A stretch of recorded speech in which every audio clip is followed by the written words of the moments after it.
All right, Nick, I'll start with you. What was your reaction to the game last night?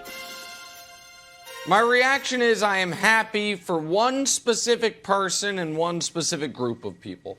The person I'm happy for is Stetson Bennett. Because if anyone, and we don't have to rehash his story, the broadcast did a good job explaining it last night. I'm sure there'll be a Disney movie made about it at some point. It's an unbelievable story that looked like it was going to end in heartache when he fumbled the football on a strip sack late in the game, and it looked like he was going to cost Georgia the game.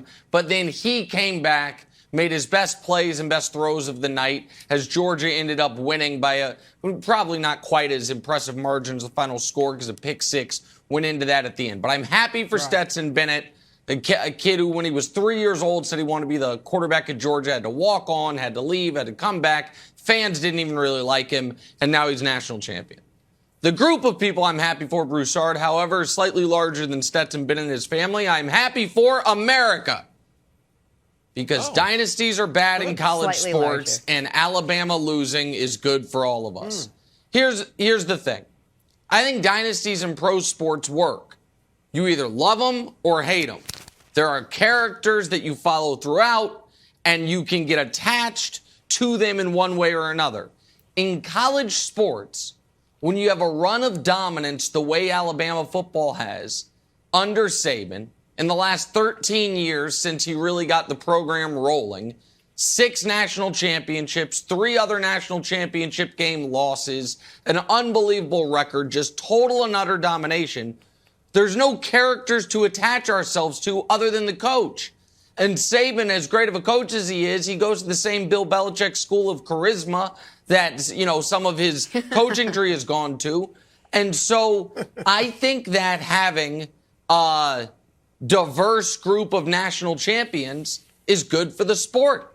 And I think the fact that in the last 4 years, we now have 4 different national champions in Clemson, LSU, Alabama, and Georgia is good for the sport. Now, do I think the best thing for the sport would be if that diverse group could include, you know, geographic locations outside of the southeast of America? Sure. But we'll see if we get there. But I just think Alabama winning every year is not good for college football. So I think it's good that Georgia got over the hump and Georgia won that game. All right, you said a mouthful there, Nick. Let me start with this, and this is why I'm the elder statesman of the show. Because I actually remember, Jenna, I watched the last time Georgia won the championship. I didn't just hear about it, read about it, while the rest of you either were in diapers or not even born, maybe. I emulated Herschel Walker on the football field. So I just to let y'all know, another feather in my cap is the elder statesman of the show. Yeah. But let me address the game quickly, Nick. You're right, Stetson Bennett, great story. And I actually liked seeing a walk-on outplay the Heisman Trophy winner. Now, I'm not saying Bennett was, you know, throwing the ball all over the field, but he didn't make the mistakes at the end that Bryce Young did make. I also thought the best team won. And that's one of the great things we're getting now with the playoff versus these mythical championships that we've always had in college football. And Georgia, all year long, was the better team. I know they got crushed in the SEC championship by this Alabama team.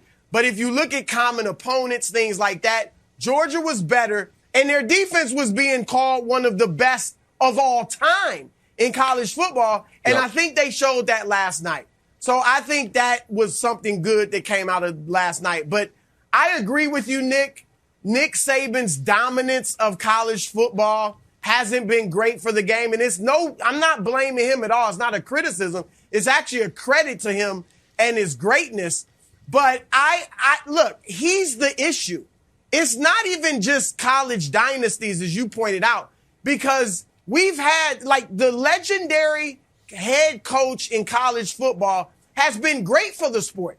It was great to have a Bear Bryant, a Woody Hayes, a Bo Schembechler, a Joe Paterno, even up to an Urban Meyer. Like, these legendary coaches who become institutions to some degree are great for the game.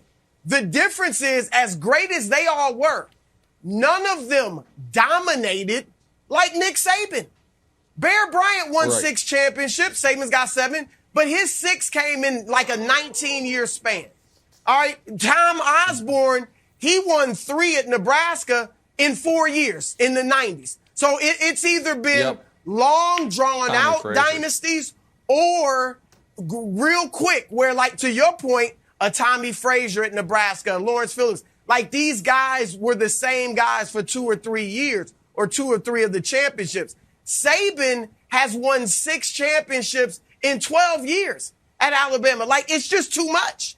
And again, credit to him, but it's not good for the sport when he has created an atmosphere, Wilds, a feeling that I've not really seen before him in college football, where it's you can't beat him. It's Nick Saban, it's Alabama, and everybody else. That's the first time I've ever seen it, awesome. And that's not good for the game. Oh, you know what I miss the days of? BYU winning the championship. That's what I really want to see. Let's set Ty Detmer back there. All right. Can I just push back on everything that was just said? Dynasties are great. I know nobody wants to admit that dynasties are great. They're great. And if you look at college football is doing awesome. The money is up. The ratings are up. The attendance are up. All while the SEC is dominating, has won 11 of the last 15 championships. You know what sport is not doing totally awesome? College basketball. College basketball, you know why? Yeah, because Duke's been okay. Because Kentucky's been okay. Oh, but what about Gonzaga? Oh, but there we go, little school that popped up. And guess what? You guys don't love it.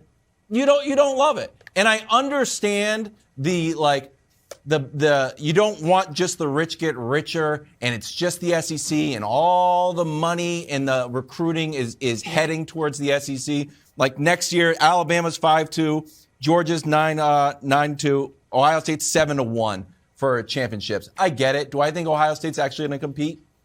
Kinda. And if they end up facing one of the SEC schools, do I think they're going to get rolled? Yeah.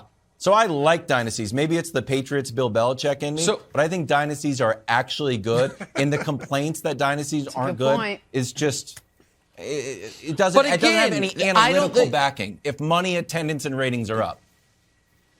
Okay, but so a few things here. One is, I don't mind the SEC dominating. I do think it'd be better if some West Coast teams and some Big Ten teams other than Ohio State could win a title. But I don't mind that it's all coming from the same geographic area, and it does help that Clemson had their moment, Florida State had their moment where those aren't SEC teams, and Clemson had more than one moment. And I agree, I think dynasties are good when you can attach them to players. I think, hell, you could argue, Duke's had a long dynasty under Coach K, if you want to call it that. But the most memorable segment of that was when you could attach it to Christian Laettner. It wasn't just about Mike Krzyzewski. And so in college football, just because of the nature of the sport, with the rotating door of players, you can't attach it to anyone. And the last point I'll make is this, which is I think that, to misquote Shawshank Redemption, hope is a good thing. If Alabama would have won this year, I think a lot of college football fans across America would be like, when are they not going to win? Because this was not a great Alabama team.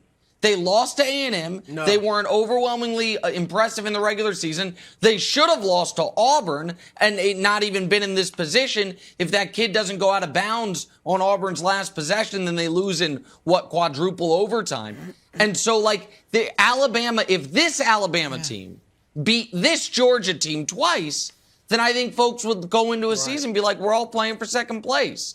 And I don't think that's good. So I'm glad Georgia won. Georgia was the better team. They had the better season. And now it's like, hey, 4 champions in 4 years.